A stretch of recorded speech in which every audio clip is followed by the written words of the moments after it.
All right, Big Bang. Today is Wednesday. It is October 6th. Welcome to the Dog Walk presented by Barstool Sports. Here with Chief again, back to back to back.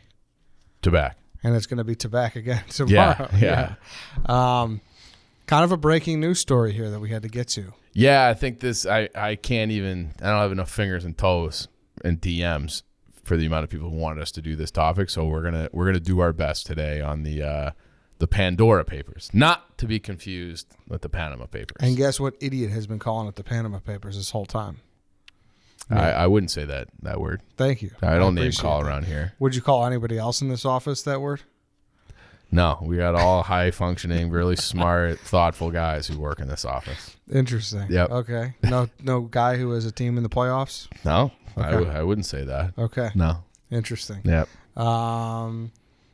But regardless, speaking of that, the MLB playoffs are here. I'm excited. You should be enjoying a Miller Lite while you watch them as well, right? That's my you know what my plans are after work today? So we're recording this on Tuesday. Yep. My whole plans are I have 8 Miller Lights in my fridge. I'm just going to see what I can do during the game. So we got Red Sox Yankees tonight. I'm just going to sit there casually by myself on the couch with the dog and just kind of crack them. Maybe do 3, 4, or 5 Miller Lights during the game and call it a night. And there's a game tomorrow, so you could have more tomorrow as well. That's the great thing about the October. I love baseball playoffs, and there is just something about like having that crutch in your hand, that Miller Lite, that white can. It's just something, it's just great tasting, less feeling. Like it's not a joke. It's an ad, but it's not an ad. I love it, and that to me, it's just like it's just like you got the remote in one hand and the Miller Lite in the other, and you got your whole night planned. A dependable beer for people who like beer. Miller Lite, great taste, 96 calories. Go to MillerLite.com/redline to find the delivery options near you, or you can pick up some Miller Lite pretty much anywhere that they sell beer. It's Miller time. Miller Brewing Company, Milwaukee, Wisconsin. 96 calories and 3.2 carbs per 12 ounces. Go enjoy some Miller Lite while you watch these MLB playoffs. All right, the Pandora Papers. Right. So I think most people know about the Panama Papers, and obviously you do because you've been calling the Pandora Papers the Panama Papers this whole time. So the Panama Papers, it was a big deal, and there was data that came out from this, and they're very similar. Like the storyline is similar, right? But those came out in 2016, and they focused on really one law firm is where they got the majority of their information from through these different leaks, right? And there were it was substantial leak, and a lot of names were named, but it was really primarily focused on just this one. Really, all the sources were coming back to one law firm.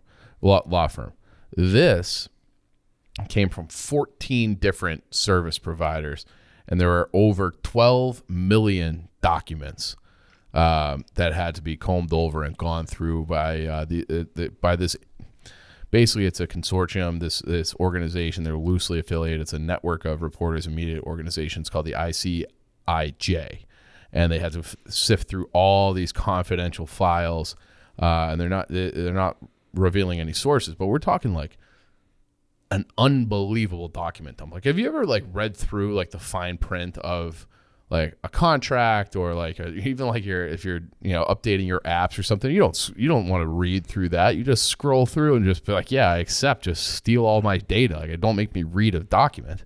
I wonder about the people who actually do read all that shit. And be like, no, I object to this. Redline this out of there. How does that work? And then the people who just still agree, but they just want to, I don't know. What, oh yeah, now I know what they're stealing, but at least I read it. You think there's those people out there? Yeah, what's the percentage of people who read that shit? The percentage of people who crack open an iPhone and look through all that. The terms and... Yes. What do you think it is? Less than 0.5%. You think so? Yeah. You think a lot of people are reading through that? I'd give it 3%. That's high. Think about how many people are using an iPhone. That means there's 10 million people who are... No, I take that. Yeah.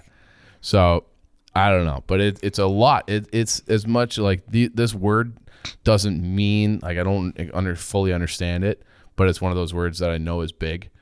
3 terabytes of information.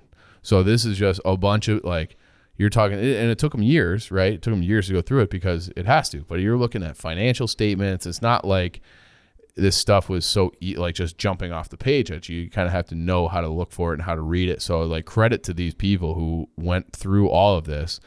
And, you know, what they found in these Pandora Papers, and the reason they're calling it the Pandora Papers is because it's so much bigger. It's like opening Pandora's box. We're talking 330 public officials and politicians, 35 former and 14 current, like sitting in office world leaders, so like presidents of countries. And then it's not just like, oh, a couple countries in Europe, a couple countries, you know, in North America. So no, it's 91 countries. I don't even know if most people even knew there were 91 countries. Probably not. Probably not. But there are people from 91 different countries are named in this Pandora's box or Pandora Papers. It is a massive, massive thing that is going all over the world, and they call it this offshore economy. And it's you know, and it's not like, hey, like, you know, like you have a tax guy, right? Yeah. Okay, so you meet with your tax guy, and it's like, oh, like, hey, like you can write this expense off, you can take this out of your taxes, and you shave a few points off.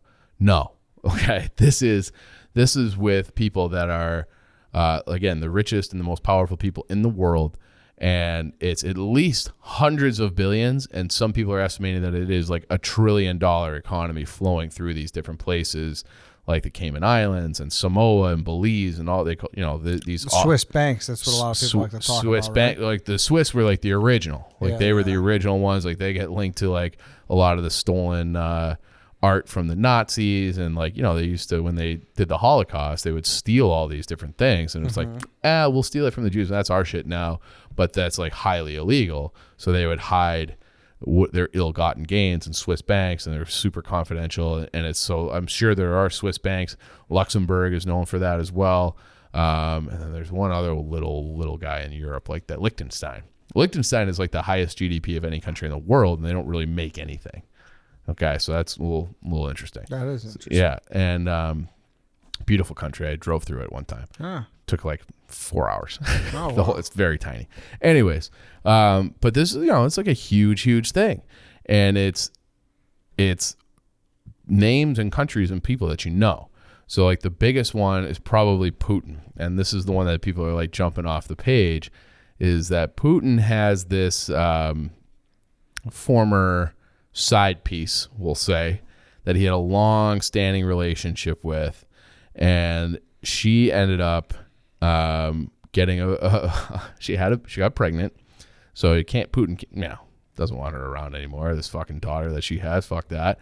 So he got her a massive house on the beach, on the waterfront in Monaco or Monte Carlo. So like millions upon millions of dollars that they say that she's worth like $100 million. This woman who all she did was get pregnant by Putin is now worth $100 million. How the fuck did that happen? How has that not been reported anywhere? How is she not paying taxes on that? She's not. She's just. And how does Putin, you know, like we've done episodes on him before where he like lists his assets officially, and he does these interviews. He goes, yes, I have like a modest 2-bedroom apartment. I've got a car, like basically like I got like a Toyota Camry and this and that. And it's like, I live a modest life. And it's like, well, while you're giving this interview about your modest life, you're wearing a $10,000 Armani suit. You got a $200,000 watch, and everybody knows that like you're skimming from these oligarchs and just hiding your money offshore. And Putin is like the top of this list, and there are a lot of Russian like oligarchs listed in these Panama Papers. So like I guess Russia has like a pretty prohibitive upper limit tax policy. Like it's pretty. If you're making money over there, the government's taking it, unless you're one of Putin's boys. Then you just Putin like brings you in, and in exchange for giving Putin, like it's like the mafia. It's like, it really sounds like the mafia. You kick a little upstairs to the big guy, and then he helps you figure out how to shelter it. And then this is what they're finding in the papers, or this is what they kind of already knew. Well, both. Like, is this like an alleged thing or what? So it's always been alleged, but like everybody kind of knew. It doesn't take a rocket scientist to figure out like, oh yeah, Putin, while he say he lives a modest life, is worth like he's got these palatial places down in like Sochi and these other like unbelievable. They had He has like a mansion, like a hunting cabin. I've blogged worth like $100 million. We've done a show on that, right? too. So it's Crazy. like how can you just sit there and say somebody else owns it? It's like fuck you. Yeah. Like so, but this is like hardcore documents with like their names on it, with their routing numbers and all that they've been able to trace back and find that like Putin actually has like he might actually be the richest person in the world, and it's just all just money just laundered and parked elsewhere that he has access to, and then he buys up art, he does this stuff, he gets cars, and it's bought through a shell company. That shell company delivers the car to him. Who owns that car you're driving around? Well, this shell company that's registered in the Cayman Islands or Belize, but it's really fucking Putin. But it's just like, it's all just like a sleight of hand thing on paper, so nobody gets in trouble. But yeah, that woman, her name is Svetlana Kiravanagik. That's as close as I'm going to get. Great job. Great job. Yeah. She has this big time compound in St. Petersburg. She's got a house in Moscow. She's got a yacht, and she's worth an estimated $100 million. Okay. And that's what's come out in these Panama Papers. And it is like, it's a widespread thing. So it's they say as many as 29,000 owners of anonymous shell companies in these various tax havens. Okay. And it's not just like politicians. Shakira has been implicated in this. Hips don't lie. Shakira. So it's hips don't lie, but She-Wolf Shakira? Fuck yeah. Wow. Okay, so she's parking money elsewhere. Like I don't know where she's living full time now, but let's say she's from Colombia. She probably just wants to keep a lot of her own money, and rather than like fork it over to the government at some 50% prohibitive tax rate or whatever it is, parks it offshore. One of the hottest models of the 90s, like when we were growing up, Claudia Schiffer, she's named in this thing. You have like mafia families that are like, so it's still like the old Narcos thing. I don't know if you're probably not. Have you seen the show Narcos? No, and shows are different. Can I say this? I'm not like unaware of Narcos. Yeah. I like show. It's a big commitment. I have show anxiety. Yeah, I don't like. Everyone has so many shows, and I just end up watching nothing because I'm overwhelmed by the amount of shows. Options. Yeah. Yes, but I've seen a lot of good shows. All right, so Narcos is good, and it goes through like 2 seasons of like Pablo Escobar and his comeuppance, and then he transfers over to Mexico with like El Chapo and whoever the initial main guys were in the Mexican drug cartel, and they show this scene in the Colombian Narcos where they just have more money than they know what to do with. Like they can't clean it all. So what do they end up doing?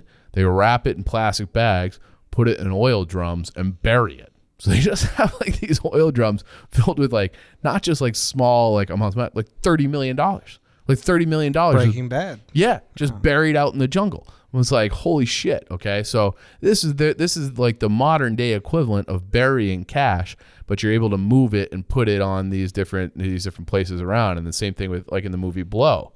Like in the movie Blow in the 80s, that guy was like, I just gave you $4 billion and you gave me a little notebook. And he was in I think he was in Nicaragua or Panama.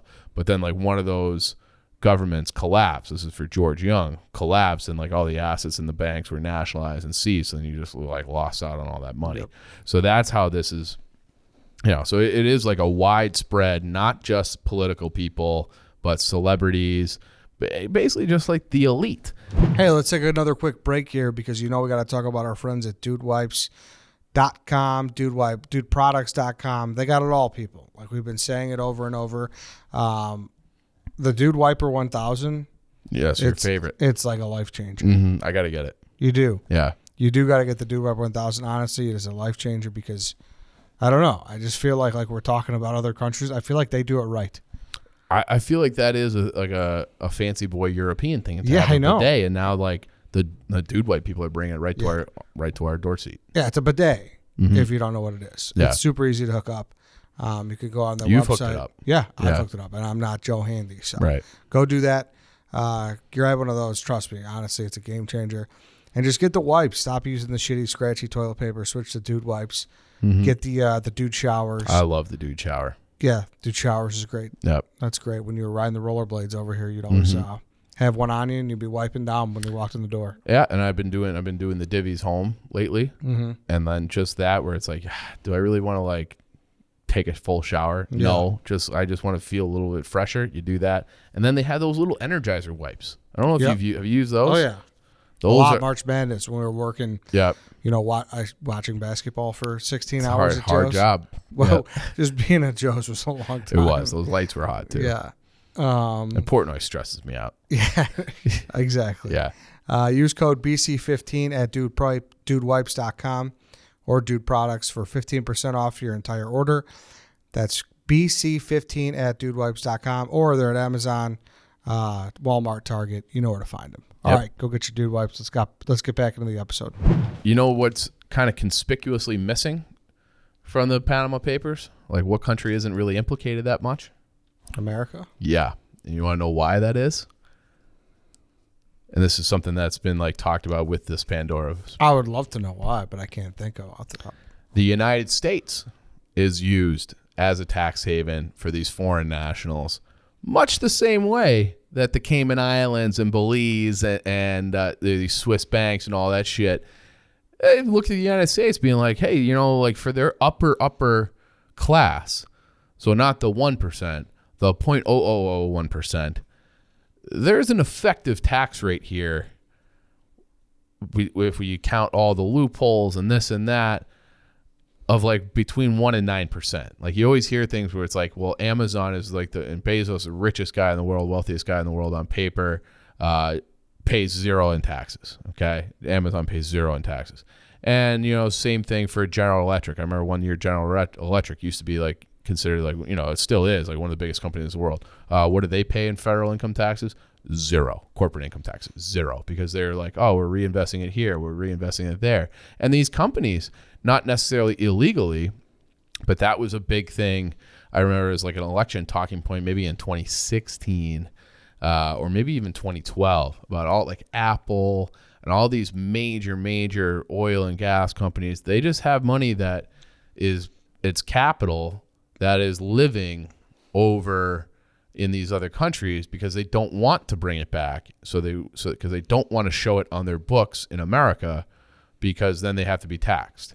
And we do have like a high corporate tax rate, but like higher than most of Europe on paper, but like effectively because there's so many loopholes where they have, you know, they call it like hyperdeflation or that might be the wrong term. I might be getting that wrong. But you also have they have another thing called I called it like a carried interest loophole. Okay.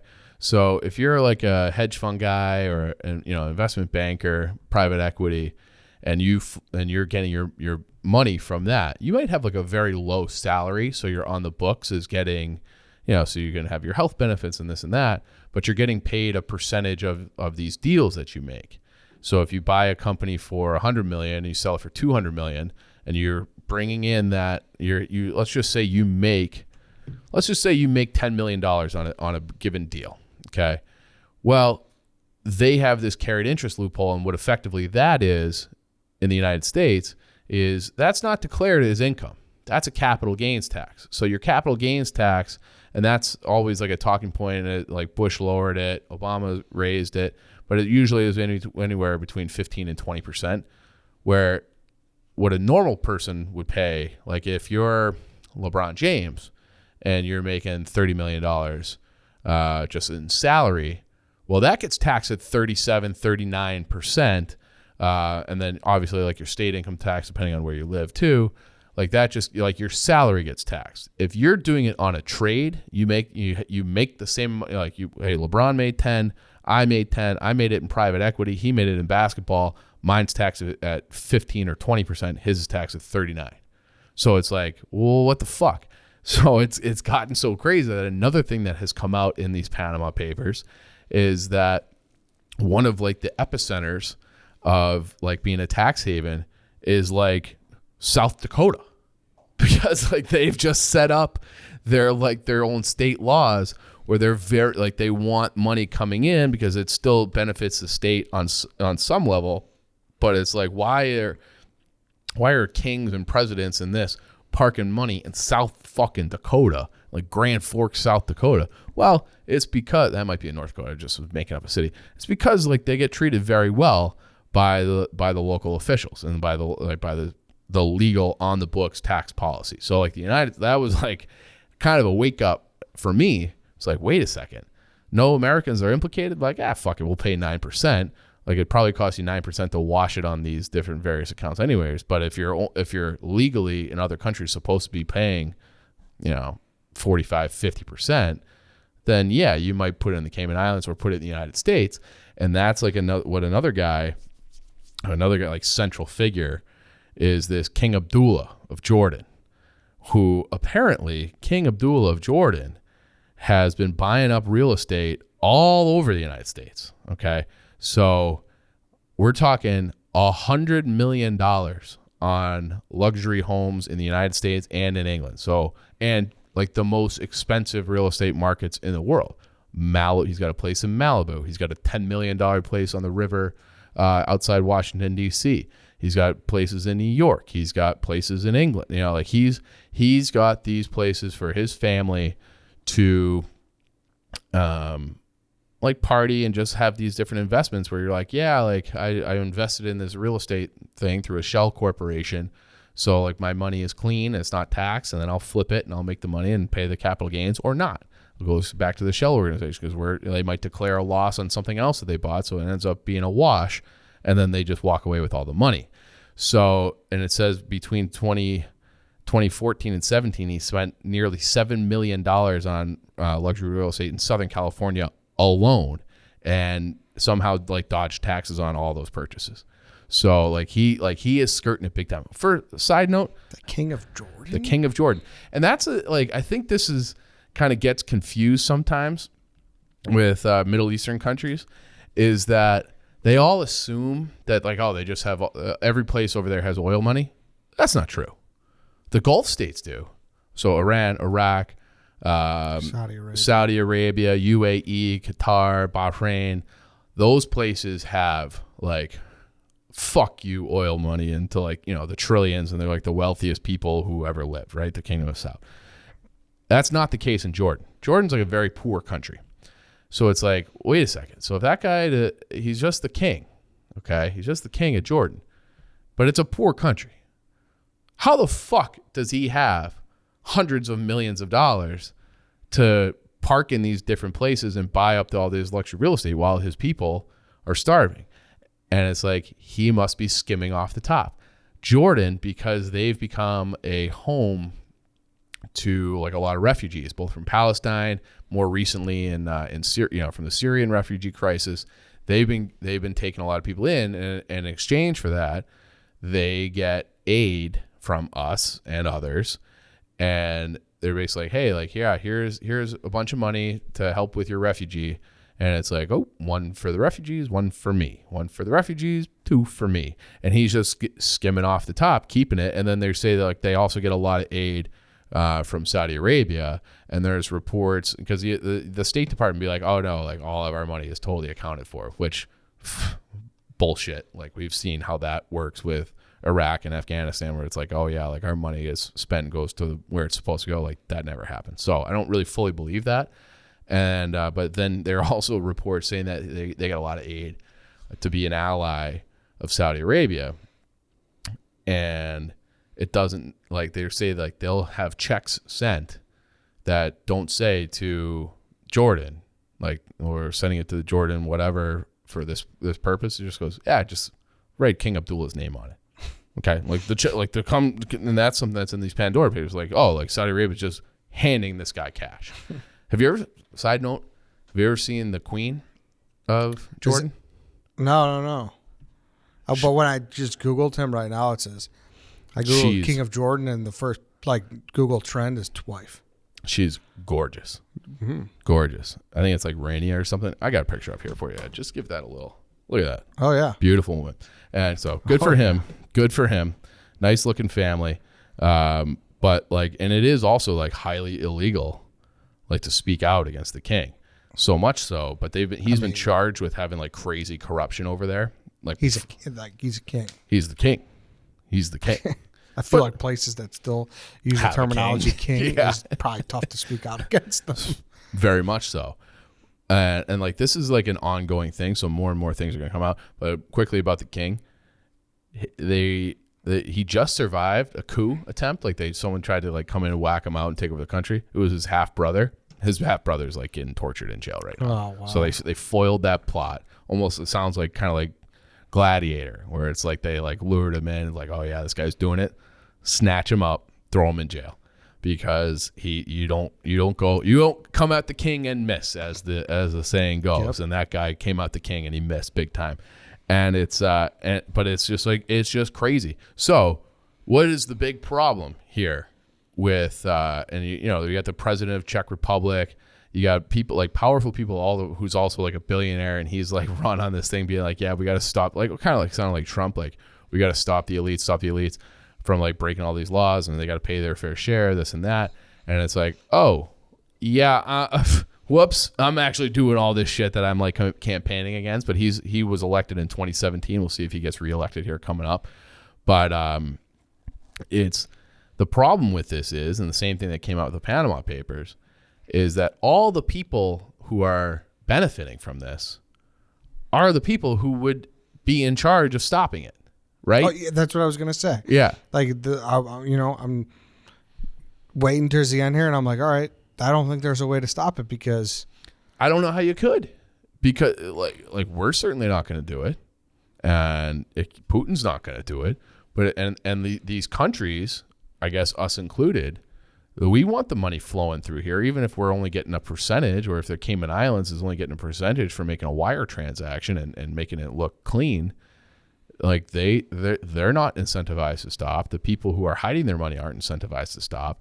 So you have all like, it's just like this divergence or this dichotomy. I think I'm using that word wrong, but you get my point.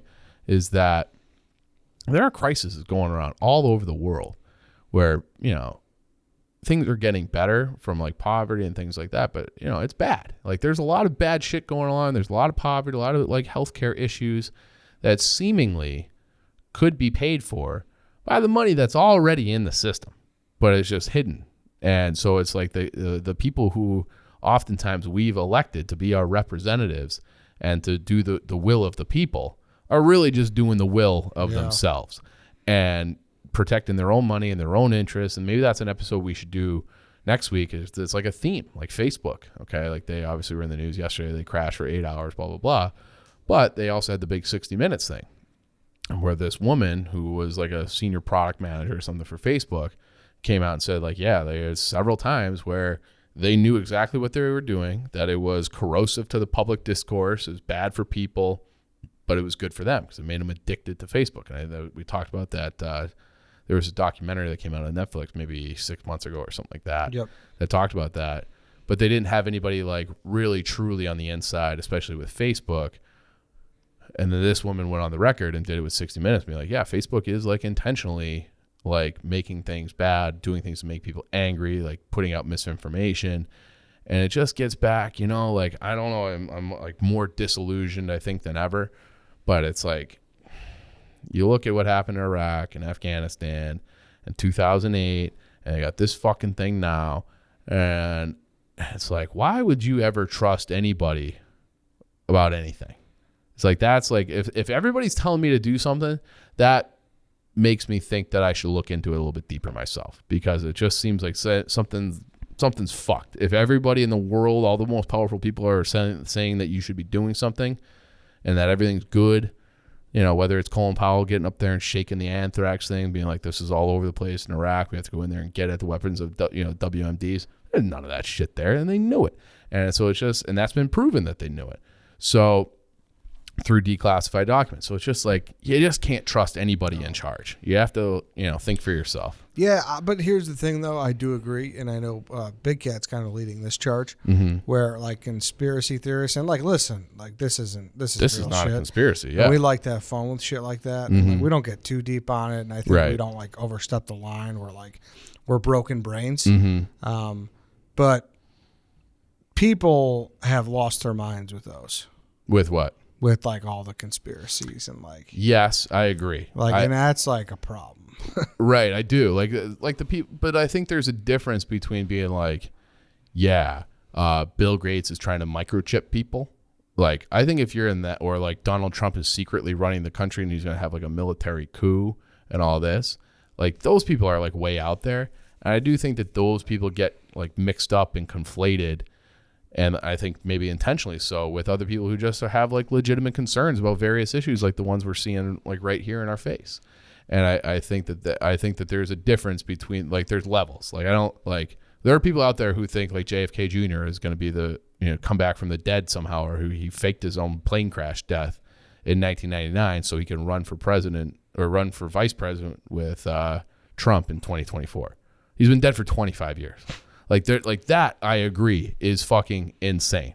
But questioning things like should not be deemed insane. Where it was like, I remember in Iraq, like, do you remember that whole thing? You might have been a little bit too young, but it's like people were changing the name. Like France had their own kind of motivations, but they were against us with going into Iraq. So I do remember that. Okay. So they're freedom fries. They're not French. Don't buy French wine. Fuck the French. All this kind of stuff. It was like, you know what? Like the French might have had like their own personal angle because they had like rights to pipelines and they had a good deal on oil with Iraq and this and that. Like they had their own motivations that weren't pure. But maybe we shouldn't have just been like, hey, we're going to listen to our people in charge and fuck them. We're going into war for 20 years. Maybe. Okay. So that's why I feel like it's always good to, be a little bit more discerning and question people in charge, and because everybody ultimately is seemingly self-interested, and you just can't trust people to do the public good necessarily. I don't disagree on that. Yeah. I think we're saying the same point, and what we like to do on this show is we just like to be like, hey, this is what the conspiracy is. And, people are saying, that's and what like people are saying. Right, and like this show, I've said it before. This is like the Wikipedia of shows. Of course, we don't like. It's to give you a taste. It's a shorter episode. Right. I haven't read through the Pandora Papers. Yeah. It's 11 million documents. That's what it is. Same thing with Friday. Right. That's what the show is meant to be. And like and I do think that there's a difference. Like we did an episode on like, does Finland exist? And that was like a real conspiracy theory. Like they're hiding the fact that Finland is really just fucking ocean, and it's like this whole. It's like, what? Like there are people who believe that, and then we talk about stuff like this, which is like a real fucking thing. These are like real declassified documents that have been leaked through, and that's more real. So there is like a spectrum, but it is like I would always encourage people to just. I'm telling you not to trust anybody. That includes us. We're I'm basically an idiot, but I'm trying to read things and like relay the information in a digestible way. But everybody should just think for themselves and do their own research. There you have it. Yeah. The Pandora Papers. Mm-hmm. Thank you. Thanks, everybody, for listening. That's it for today. We'll be back tomorrow. We will see you then.